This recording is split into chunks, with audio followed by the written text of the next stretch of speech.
Hey there everybody, Eric from Outer Limitless coming at you today with another video. Now in today's video I'm going to talk about a knife from a company that I've had the luxury to have my hands on a whole bunch of their blades. The company I'm talking about today is Tops Knives. Now when I'm talking about Tops Knives, the knives I've had in my hand have been the Silent Hero, the Tex Creek XL, the Longhorn Bowie, the Bob, the Steel Eagle 111A, the Poseidon Light Traveler, the Viper Scout, and the Armageddon. And the blade we're going to talk about today is the Armageddon. Now this knife is one that I've had in my hands for quite a while now. I've actually had it for over a year. I got this in trade with one of my viewers. So Rick Falk, if you're out there and you're still watching, thanks a lot, man. I very much appreciate it. So because of Rick, I was able to get my hands on this, and I have used this at pretty good length in a number of different opportunities. Now I've carried this through a bunch of different seasons, so the footage you're going to see today is a compilation from a few different points in time. Now I've used this on camping and backpacking trips, I've used it around my house, I've used it for a number of different things, and I have to say at this point, I feel as though I have a pretty good understanding of what it's capable of doing and what it's not. Now with that said, we have a bunch of stuff to talk about, but before we do me a favor. Stay tuned!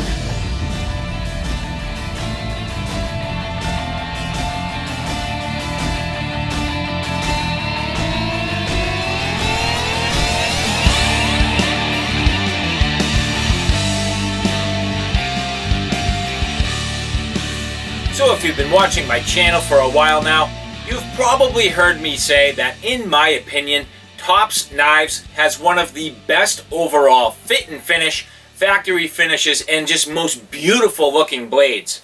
Now I think that is true of basically most of their models. Everything they do, in my opinion, from the overall shape and size, the general overall sort of features, and the way the blades look, the quality is definitely there. When you look at the actual machining and their fit and finish on their handles, the way the handles are just fit ever so perfectly to the tang of the knife, these blades are absolutely gorgeous and definitely, in my opinion, one of the best fit and finishes out there.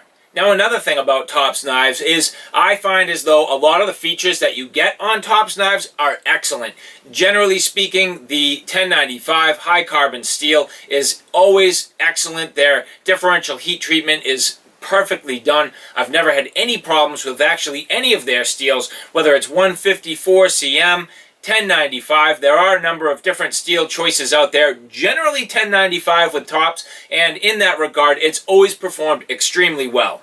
Now even with their sheaths, they do use a lot of ballistic nylon sheaths, which is actually perfectly fine. I used to hate ballistic nylon sheaths. I still kind of do, but I actually have a little more appreciation for them now that I've gotten into some backpacking. They are actually pretty good for your ability to lash them to a pack. They're decent in, call it, moist or damp environments. So in that regard, I did get a little bit of an appreciation for the ballistic nylon sheaths. Their leatherwork has always been sound, nice quality leatherwork, generally pouch style for the most part in their sheaths, but they've been expanding a little bit further lately, trying to bring a little more innovation, things like danglers and sort of loop enclosures and things like that they traditionally did not necessarily have on their leather sheaths. And their kydex, again, very simple in general, however, well made, nice quality construction, and like their leather sheaths, they are at this point looking to expand, get further and further into the innovation in details, and their kydex is something that is definitely very nice.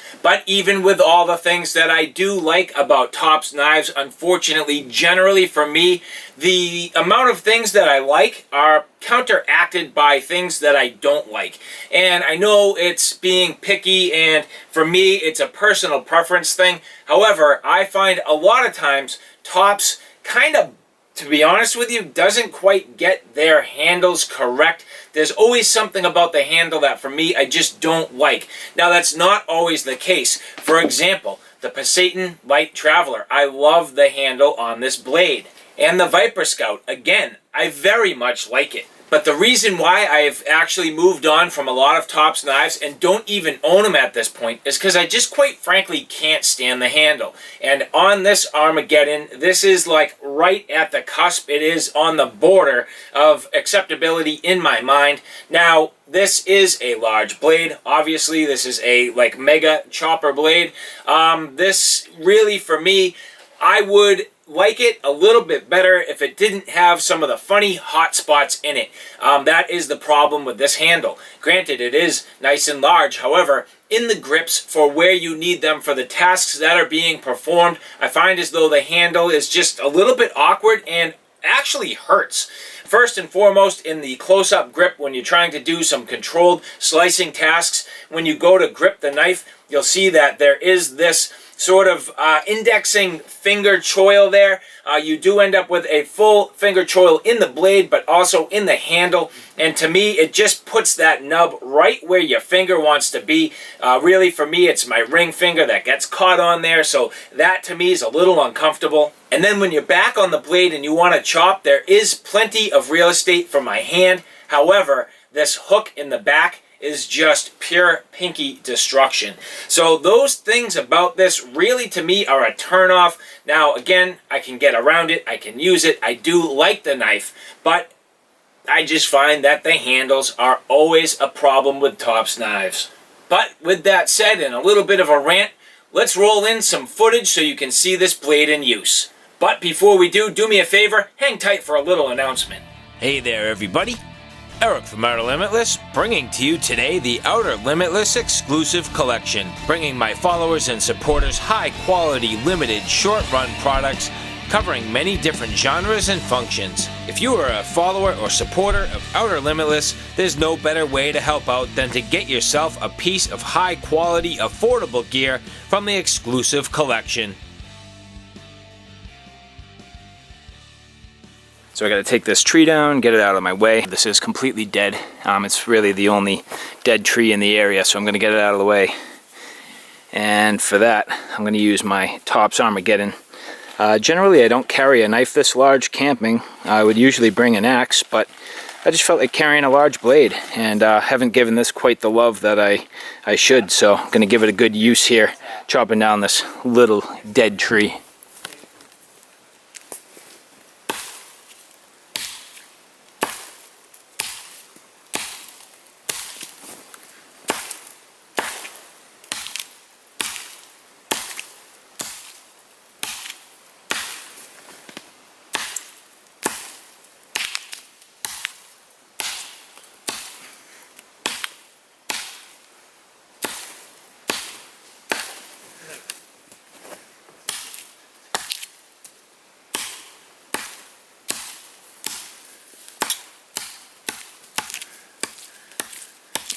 Okay, should be enough there. Right, you ready?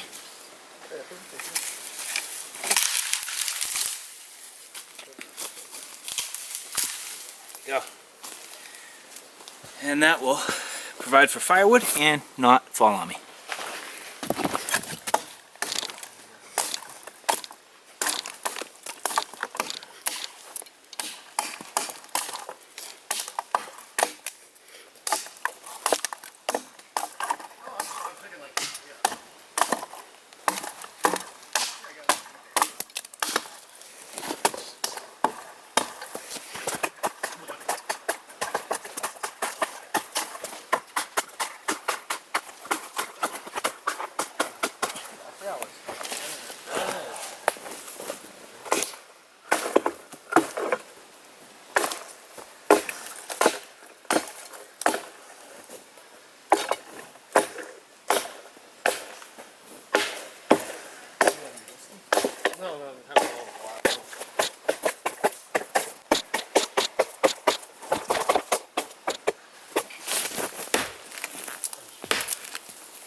tree's hard. I can tell you this does not hit nearly as hard as an axe.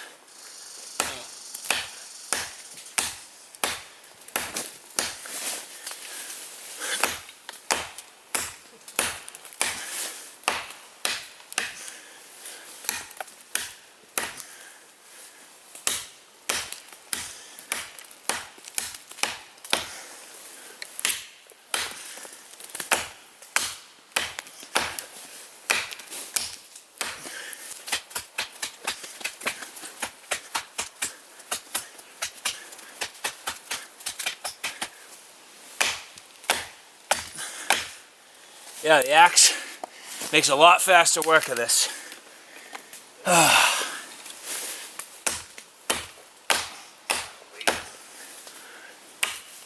And it's like the concentrated penetration of the head.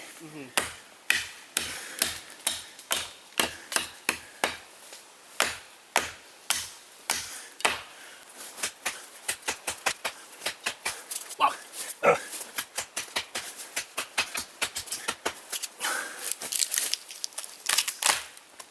I think that might be enough. Let's see what happens.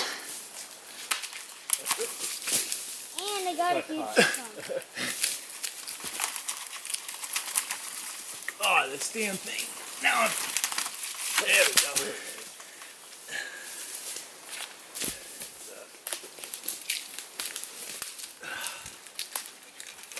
Maybe I'll saw it.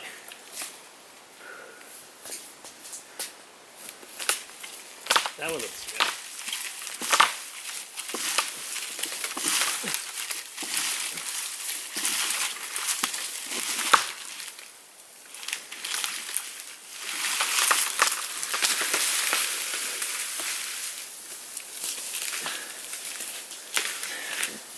I'll get this one.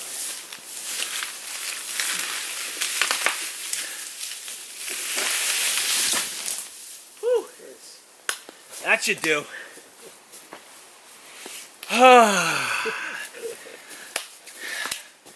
Nice. Let's see how this goes.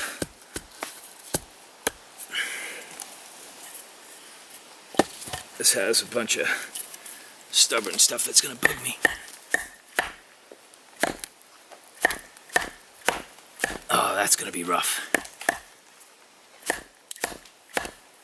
No. Oh, maybe. That's going. Nice. Just gotta get stubborn a little bit. Oh, this is nice and dry. This is good stuff.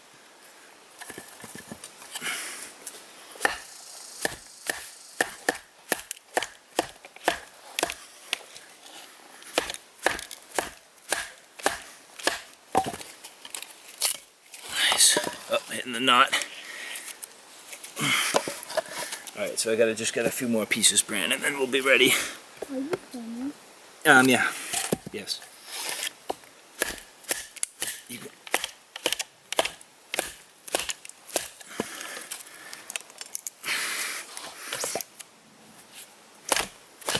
Nice.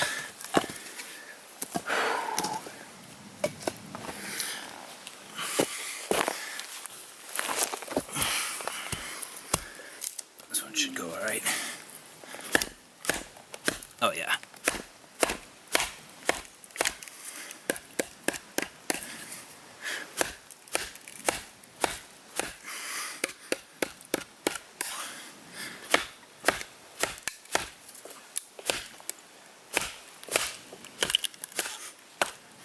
Nice. Whew. That one needed some persuading.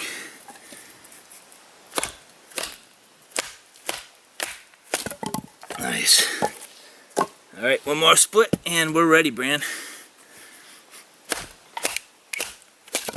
Awesome. Alright.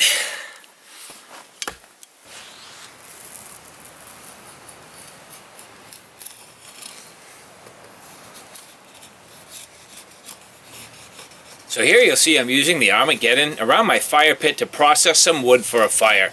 At this point, I am using it for some general carving and slicing tasks. Now the Armageddon is reasonably comfortable in the hand. However, when using it in the forward grip up along the blade, using those finger choils, you do end up with a bit of a hot spot, which is a little bit annoying and taking away from the overall functionality of this knife. But moving forward, you'll see it does perform slicing tasks overall pretty well, generally getting some decent feathers on this wood. Now the one thing I can say is because of that recurve, you do need to be very careful with your technique. Here I definitely was not perfect, and I was not running the edge of the blade perfectly down the wood, so I was struggling just a touch to get the feathers. With a little bit of practice, that would definitely make a big difference, but you do need to be careful with the overall recurve design.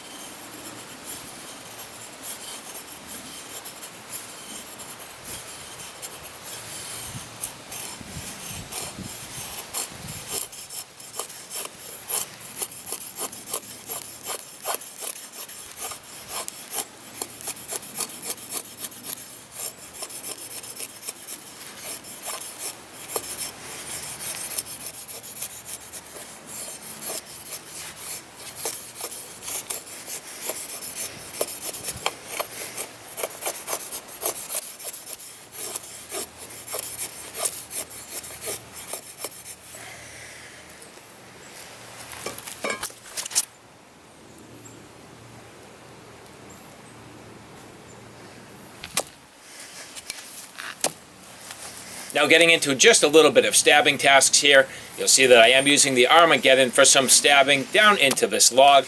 Now generally speaking, it performs extremely well and has nice overall lockup.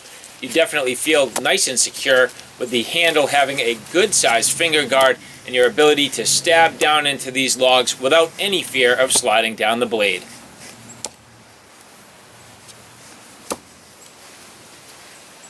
Now in that regard, the indexing finger choil on the handle does add again an additional little hot spot.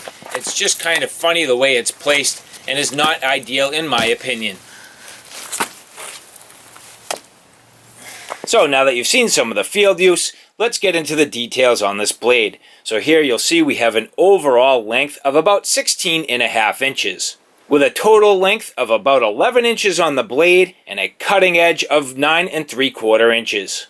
With a nice deep finger choil, that is something that I would typically like. Some nice jimping on the top, not overly aggressive. It's aggressive, but it feels okay. It doesn't bother my hands at all. Again, getting back into the handle, you'll see here, nicely sculpted micarta. Those nice white liners against the black coated tang. This is a thick 1/4 inch stock here, so good burly and beefy blade. The handle scales are bolted on, and you'll see a couple of lanyard holes right here on the exposed pommel on the back of the blade. Now, as I mentioned, the things that do bother me about this are these funny hooks. This stuff is just, I mean, it's not sharp to the touch, but it's sharp when you use it, if that makes sense. So again, when I go to index, you'll see that either I span my hands really kind of funny back here, which isn't the most controlled, or I get up on that choil and my finger here with my ring finger just wants to sit right on that nub, and it is a little bit awkward, hard to see, but a little bit awkward when I have to span it. So for me, I think what I would really like to do is essentially grind this nub off of here. I think if I was to do that, I would take this blade from right now what I would call maybe a 6 or a 7 out of 10 and boost it right up to an 8 or a 9. And that's a shame too, because the overall shape and profile is pretty sweet. Now, there are other blades out there by Tops that either could function potentially similar to this, but I do happen to like this shape a little bit better than the other ones out there. Now, another knife that is very similar to this, only a little bit smaller and has maybe similar, if not a little bit better ergonomics, would be the Tops Dart. That to me would be probably the perfect middle ground between this and a sort of more tactical blade, good quality woods blade, and something that I think could do some really serious work. So the Tops Dart to me may be the solution I'm actually looking for. But as you can see, after a good amount of work, the coating on this has held up beautifully. Now, in 1095, I could see me definitely enjoying stripping this blade and adding my own patina. I've done that in the past with a number of different blades, and that would be certainly the case for this Tops Armageddon. but I have not yet done that. I've kept the coating on, and in that regard, you can see even after a whole bunch of use, it's definitely held up to the abuse. Now, as I mentioned, Tops does use a lot of ballistic nylon sheaths. These I coin the crappy ballistic nylon sheaths. But as I mentioned earlier in this video, I do have sort of a soft spot for these now. The key being that you do get this nice Molle compatible webbing on the back. Now, I do carry a lot of backpacks that I would say at this point span between the tactical and backpacking genre. There have been a number of companies such as VanQuest, Eberlestock, and Helicon Techs that have come out with backpacks that literally span the genre of tactical and backpacking application. So with a little bit of Molle and the ability to attach this to a backpack and bring it on the outdoors backpacking excursions, I have definitely come to appreciate it.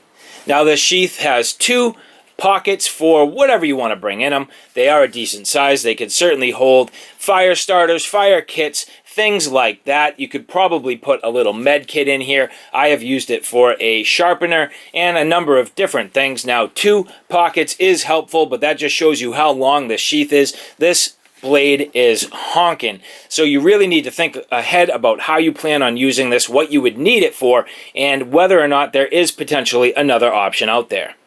And when I mention another option out there, again, talking about something like the Tops Dart, that is certainly one way you could go. But if you're looking for something that's going to chop, process wood, potentially cut down trees, limb, and all that kind of stuff, well, no better way to turn than the Tops Grandpa's Axe. This thing is sweet. Now, I have to admit, I was never much of an axe guy. I was pretty much a knife guy and a large knife guy. I really enjoy my large blades. But I did get turned on to axes, first by Gransfors Brook.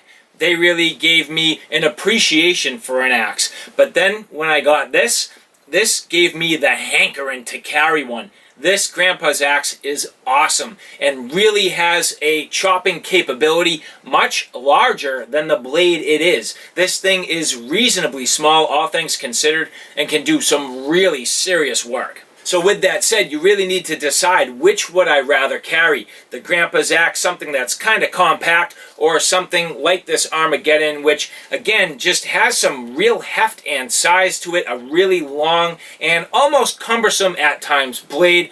I also found as though, to be honest with you, this did not necessarily chop nearly as well as I had hoped. I figured something like this was going to really pound into the tree, send chips flying all over the place, but after using this Grandpa's Axe, this has really changed my mind about what throwing chips is. This again does work in a very significant manner, seriously throwing nice big chunks of wood, and I felt as though I did not necessarily get that performance out of the Armageddon.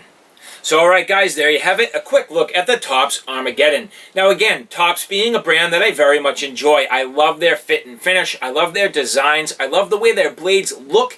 It's just for me, again, something where I feel as though the amount of things that I like are often counteracted by the things that I don't like. Not necessarily for everybody. I could see people definitely liking and naturally gravitating towards these blades. All I'm talking about is my personal preference, the things that work for me and don't work for me, and the experience that I have with these blades.